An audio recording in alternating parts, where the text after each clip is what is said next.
nous nous approprions cette joie de croire, parce qu'elle donne une profonde sécurité, et parce qu'elle assigne pour chacun de nous la finalité dont tous les humains ont besoin pour vivre. Mais toutes ces choses qui sont légitimes, elles ne sont pas le grand élan de la foi,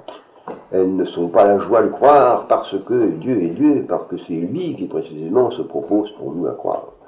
Que Dieu est condescendu à s'exprimer en termes humains ou en termes angéliques d'ailleurs,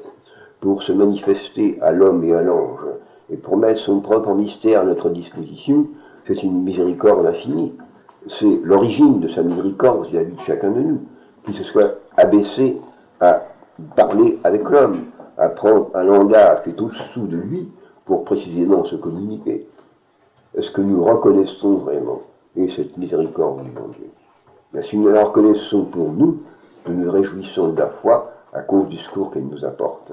Tandis que si nous nous réjouissons de l'obscurité de la foi, il est certain que nous nous réjouissons pour Dieu de la trouvaille qu'il a faite de la mention de la très sainte foi. Et donc, en cette fête de la dédicace, qui nous remet à la fois devant la perspective sublime de la Jérusalem céleste, l'Église immaculée, l'Église l'épouse du Christ, l'Église qui sera notre lieu éternellement, et puis à l'autre extrême, cette Église défigurée, cette Église officielle qui a renié tout ce qu'elle devait défendre. Entre les deux, il nous reste l'Église militante au vrai sens du mot, c'est-à-dire celle qui repose sur la très sainte foi. Et pour pratiquer cette foi, donc, nous devons être dans la joie d'être investis du témoignage que nous avons apporté, et chaque fois que l'obscurité de la situation, que la lourdeur de l'épreuve avec laquelle nous sommes confrontés vient nous hanter,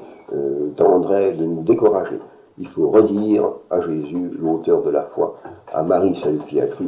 leur redire que nous sommes heureux d'avoir à croire, et que nous remercions de tout notre cœur que la foi soit si obscure pour nous actuellement, parce que, ayant toujours assez de signes pour croire, nous préférons encore être dans l'obscurité, dans la lumière,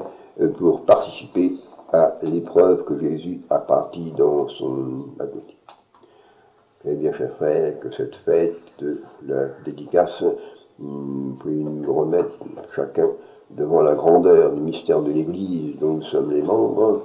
et remettre l'Église à sa place. Elle n'est pas le Christ, elle n'est pas Dieu, elle n'est pas le principe de notre sanctification, mais elle est le lieu de notre sanctification, et dans son essence même sur terre, l'Église militante, elle est construite sur la foi dont nous devons être les témoins maintenant, en